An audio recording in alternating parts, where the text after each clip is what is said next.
नमस्ते भाई। उम्मीद करता हूँ आप सभी बिल्कुल ठीक होंगे और ये खबर अब तक आपके पास पहुंच चुकी होगी कि एसएससी रिफॉर्म के लिए तैयार है। और सबसे बड़ी बात यहाँ पर जो निकल के आ रही है, जो सारा का सारा डिस्कशन हुआ कि क्या कुछ बदलाव होगा या किस तरीके से बदलाव होगा, हम उसकी बात करते हैं। एक छोटी सी शॉर्ट वीडियो होगी, पूरी वीडियो आप देखेंगे तो आपको सब कुछ समझ में आएगा कि क्या जीएस में कोई बड़ा बदलाव भी हुआ है और आसमान से गिरे और खजूर में अटके मैंने ऐसा क्यों लिखा। दरअसल परेशानियां ये चल रही थी कि टीसीएस की तरफ से बहुत सारी परेशानियां चल रही थी एग्जामिनेशन में। कई बार जो टाइपिंग सेंटर होते हैं, डीएसटी टेस्ट होता, उसमें कीबोर्ड के बटन नहीं दब रहे होते थे। कई बार एग्जाम में लीक के भी कई आरोप लगे हैं। खैर ठीक है, खैर। तो इस संदर्भ में बहुत सारी चीजें हो चुकी थी और जब जो पानी है वो सर से ऊपर निकल गया तो उसके बाद वही कदम उठाए। तो सभी सम्मान्य शिक्षकों को भाई मेरी तरफ से मतलब बहुत बहुत आभार, ठीक है। प्लस उनकी वजह से जो रिफॉर्म आ पाया है, वो रिफॉर्म किस तरीके से आया है, क्या कुछ बदलाव होगा, क्या पैटर्न चेंज होगा, हम उसकी बात करते हैं। देखो सीधे तौर पर अगर मैं बात बताऊं तो एक सबसे बड़ी बात देखने को मिली है कि टेंडर चेंज हो गया। ठीक है, जैसा मैंने बताया कि टेंडर अब टीसीएस के पास नहीं रहेगा। टेंडर जो है शायद एड्यूसिटी के पास आ सकता है। आई एम जस्ट सेइंग आ सकता है, इसमें कुछ श्योरिटी नहीं है। ठीक है, और ऐसा अब पहले आप ये पैटर्न समझो पहले कि ऐसी टेंडर नहीं आ जाता।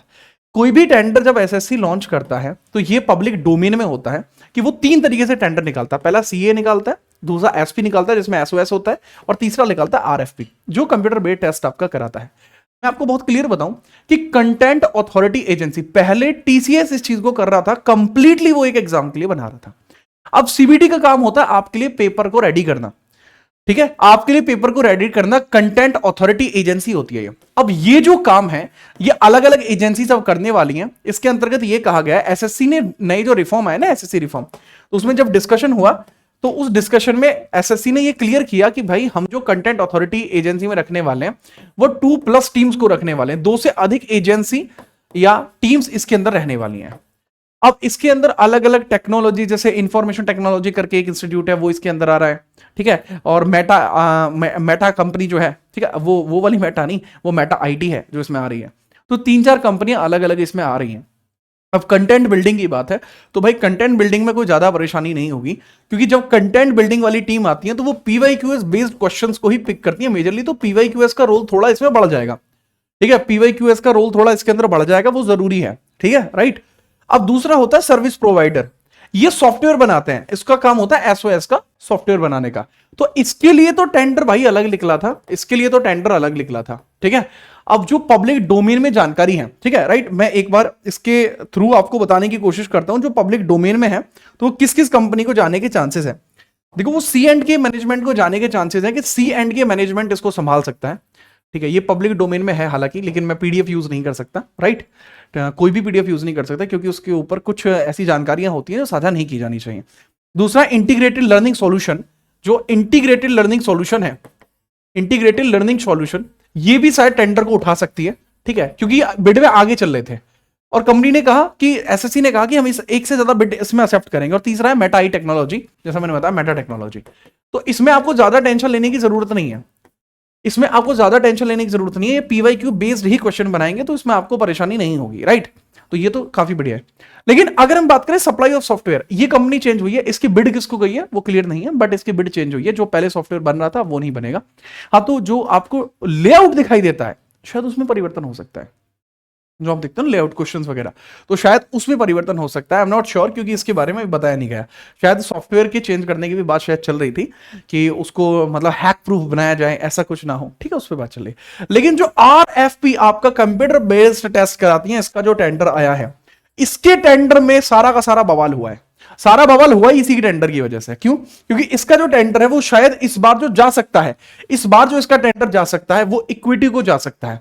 जो एडिक्यूटी आपको देखने को मिलती है ना, एडिक्यूटी करियर टेक्नोलॉजीज, जो आपको इसके अंदर पर कैंडिडेट कॉस्ट 171 रुपए कह रहे हैं और इसने टोटल कॉस्टिंग 273 बताई है। तो भाई शायद एसएससी इसको टेंडर उठा सकता है क्योंकि बिड में सबसे आगे चल रहा है, बिड में सबसे आगे चल रहा है। ठीक है, अब टीसीएस को तो इस बार टेंडर नहीं देंगे, ये चीज क्लियर हो चुकी है कि टीसीएस तो रेस में से बाहर हो चुका है कि टीसीएस को टेंडर नहीं जाएगा। बात रही एनएसआईईटी की, तो भाई इसमें कॉस्टिंग भी आप देख लो कम पड़ रही है। ठीक है, 171 कॉस्टिंग पड़ रही है, तो ऑब्वियसली बात है एसएससी इसी के साथ जाएगा। बट इनके बारे में मैं आपको बता दूं, ये कोई आम कंपनी थोड़ी है। 2023 में पेपर लीक की न्यूज इनसे रिलेट करती है। ठीक है, 2023 में। और 2021 में पेपर जो लीक हुआ था उसकी बातें सारी यहीं पे हैं। राजस्थान में एक पेपर लीक हुआ, मध्य प्रदेश में एक पेपर लीक हुआ, एमपी में जो व्यापक घोटाला है जो पार्ट 3 देखने को मिला, अपात्र कंपनी एडिक्विटी को दिया शिक्षक भर्ती पात्रता एग्जाम का जिम्मा, उसने कमीशन पर राजस्थान से साई एजुकेयर को दिया ठेका, और इसमें हुई थी धांधला। ठीक है, तो इसका नाम तो पहले ही भाई इस लेवल पे पहुंच चुका है कि इसका तो जलवा ही अलग है। तो भाई ये चीज शायद परेशान करने वाली है, तो शायद एसएससी को इस पर ध्यान देना चाहिए कि हाँ क्या चीज हो सकती है क्या नहीं हो सकती है, तो थोड़ा इस पर ध्यान देने योग्य बात है ये।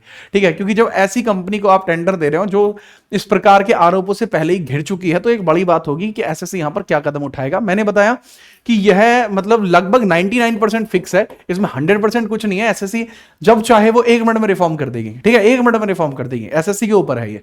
लेकिन क्या अब एडिक्विटी इसको कराती है नहीं कराती है वो बड़ी बात है। लेकिन हाँ, अब बदलाव अगर हुआ है, जैसे कंपनी है भाई ये चेंज भी कर सकती है, बदलाव भी इसमें हुआ होगा, तो शायद इसमें चीजें बेहतर पक्ष में भी हो सकती हैं। ठीक है, या फिर जैसे भी है इसके संदर्भ में एसएससी जरूर कोई ना कोई ऐसा प्रोविजन निकालेगा जिससे कि छात्रों के साथ इतना बड़ा कोई नुकसान हो ना। ठीक है, राइट। तो मैंने सिर्फ आपको वो बताया जो पब्लिक डोमेन में अवेलेबल चीजें हैं वो मैंने आपको बताई।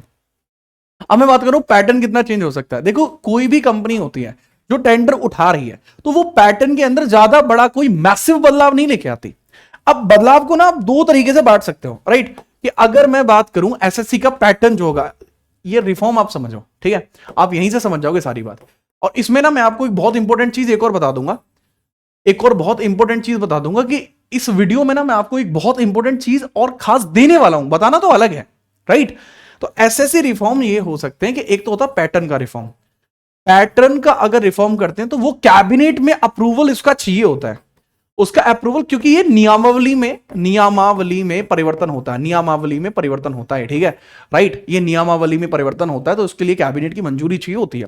तो आप ये तो पैटर्न में तो बदलाव नहीं कर सकते, क्योंकि ऐसा बदलाव होता तो वो इतनी छोटी न्यूज नहीं है कि आपको या मुझे पता ना लगे, ठीक है, वो सबको पता लग जाती है। तो पैटर्न में कोई बदलाव नहीं है, पैटर्न रहेगा सेम। ठीक है, पैटर्न रहेगा सेम। क्या पैटर्न है वो आप जानते ही हैं कि भाई 22 अप्रैल में आएगा। क्या इस डेट में चेंज हो सकता है? हाँ, it can be change, it can be change, it can be change. लगभग 20% चांसेस है कि हल्का सा इसमें चेंज आ सकता है, क्योंकि एसएससी ये कह सकता है कि भाई एग्जाम में शायद थोड़ी दिक्कत हो रही है या टेंडर वगैरह का इशू है, तो हाँ इसमें it can be change, it can be change. 20% chance है कि चेंज हो जाए। हाँ, बट एग्जाम ऑन टाइम हो जाएगा आपका, ऑन। ठीक है, ये आपका जून या जुलाई में ही होगा, इसमें कोई चेंज नहीं होगा। ग्रेजुएशन इसके लिए मिनिमम चाहिए, ये बात आप जानते हो, राइट। चलो, इसके अलावा ये आपका पैटर्न होता है, टीयर 1 होगा, टीयर 2 होगा, पोस्ट प्रेफरेंस होगा। शायद इसमें पोस्ट प्रेफरेंस अब ऐसा हो सकता है कि पोस्ट प्रेफरेंस आपके नंबर देने के बाद दी जाए, देन डीवी देन मेडिकल। ठीक है, सिलेबस आपका सेम रहने वाला है, जो पैटर्न हमेशा से रहता आया है पैटर्न वही रहेगा। रीजनिंग के 25 आएंगे, जनरल अवेयरनेस के 25, क्वांटिटेटिव एप्टीट्यूड 25, इंग्लिश कॉम्प्रिहेंसिव 25, तो टोटल मार्क्स आपके इसी तरीके से 200 होंगे। ये प्री रहेगा। और क्योंकि भाई इसके मेंस में पहले ही बदलाव किया जा चुका है, तो जो बदलाव इस पे मैं पहले ही वीडियो ले चुका हूं, आपको मैं समझा चुका हूं ये सारी बातें, तो ये सेम ही रहेंगी। ठीक है, you know very well about it. ठीक है, तो ये तो बिल्कुल सेम रहने वाला है, पैटर्न का कोई बदलाव नहीं है। लेकिन जो दूसरा बदलाव होता है ना एसएससी रिफॉर्म में, वो होता है बेसिकली सिलेबस का।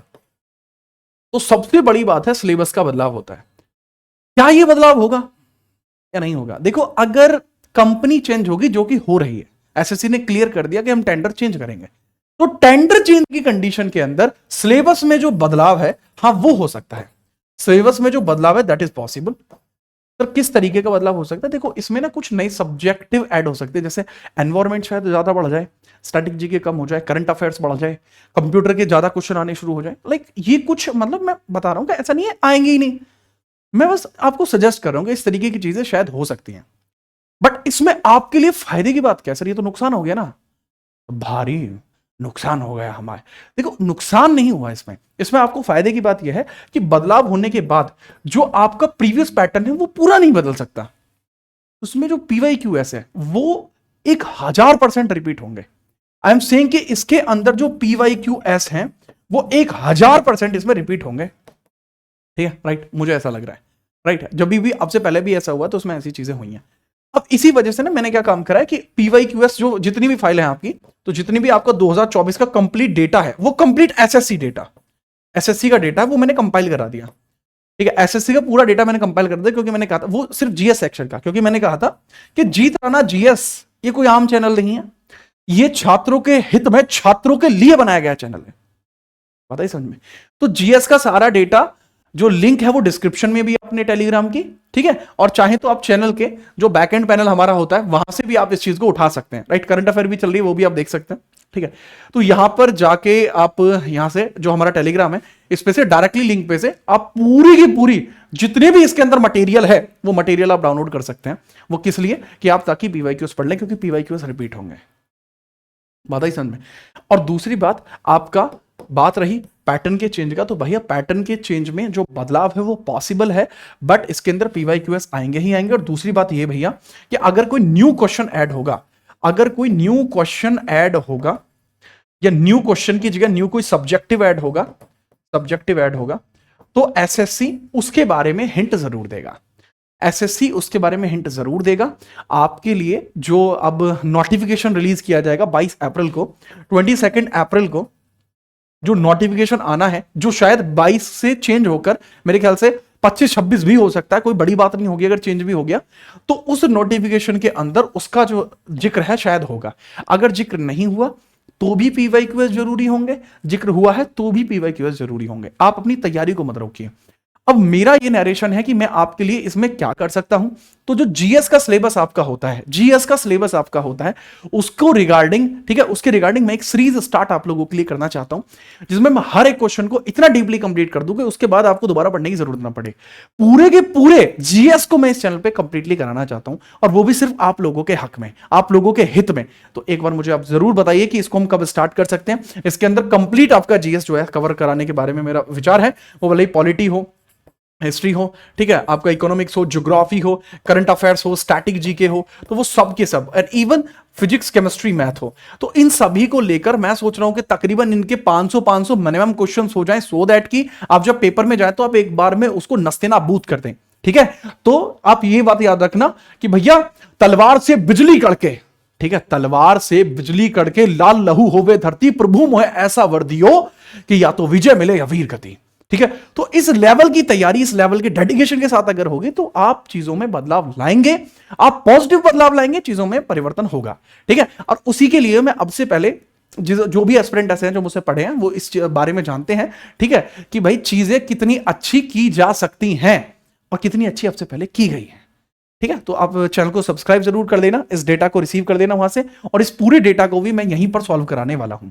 आप सजेस्ट कीजिएगा, ठीक है, कि जो सीरीज नेम है वो क्या रख सकते हैं, सीरीज नेम का है, ठीक है, और जल्दी ही उसको स्टार्ट करेंगे, तो स्टार्ट डेट भी बहुत जल्दी आपको देखने को मिल जाएगी। चैनल से जुड़े रहिए जिससे कि इस चीज को बहुत जल्दी ही प्रारंभ करें, और मैं आपको इस बात को श्योरिटी दिलाता हूं इस बात की कि एग्जाम से पहले ये चीजें आपकी कंप्लीट होंगी, प्लस आपको याद भी होंगी, ठीक है। तो पूरे जी जान से मेहनत इसमें कर देनी है, तो आप जरूर बताइएगा, ठीक है। बाकी मिलते रहेंगे जीत राणा जीएस पर इसी प्रकार से, तब तक के लिए जय हिंद, वंदे मातरम।